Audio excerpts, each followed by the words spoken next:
Hey, what's up, Unbroken Nation? How do you start to just get unstuck so you can get into authenticity, so you can find love and relationship that's connected? So what's coming to me, the umbrella is healing. Healing. You need to heal these unresolved issues. And what that means is, yes, part of it are these negative narratives.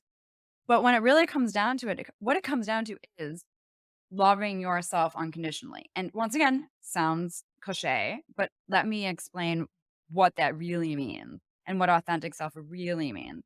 So, loving yourself unconditionally means that you love yourself no matter what. You have forgiven yourself, you have forgiven people in your life. It gives you this freedom. And loving yourself unconditionally also means that there's no judgment. There's no judgment. It's saying, I chose to do this. I love myself anyway. Someone says something to you that you get triggered by. I'm going to love myself even more. That's a big one. When somebody says something to you that makes you feel bad, you say, I'm just going to love myself even more because I know the truth about myself. These things take time. Once again, it takes practice.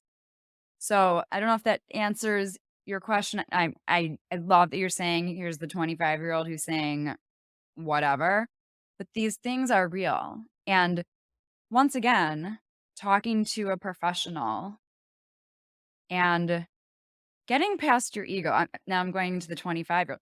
There are a lot of defense mechanisms. People are showing up as cocky or they think they're confident, but really inside, they're really not. So it's about really taking a look at yourself, owning up, looking at yourself and loving yourself, coming and showing up more empowered.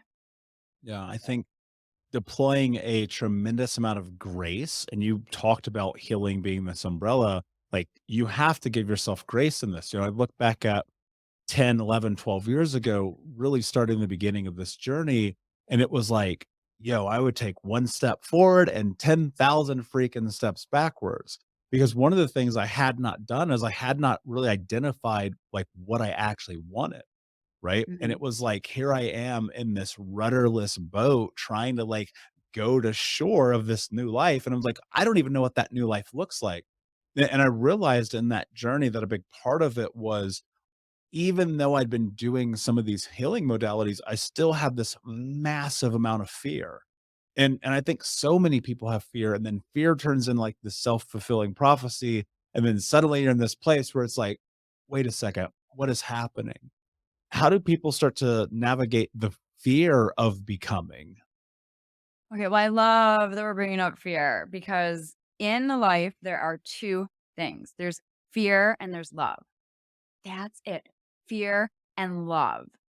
In every choice we make, in everything that we say, in everything that we do, it's either fear or love.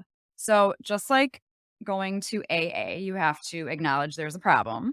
So, if you acknowledge in your life, I am living a fear based life. And like I said before, the universe gives us what we focus on. If we are focused so much on fear, fear is also the future, the past is depression.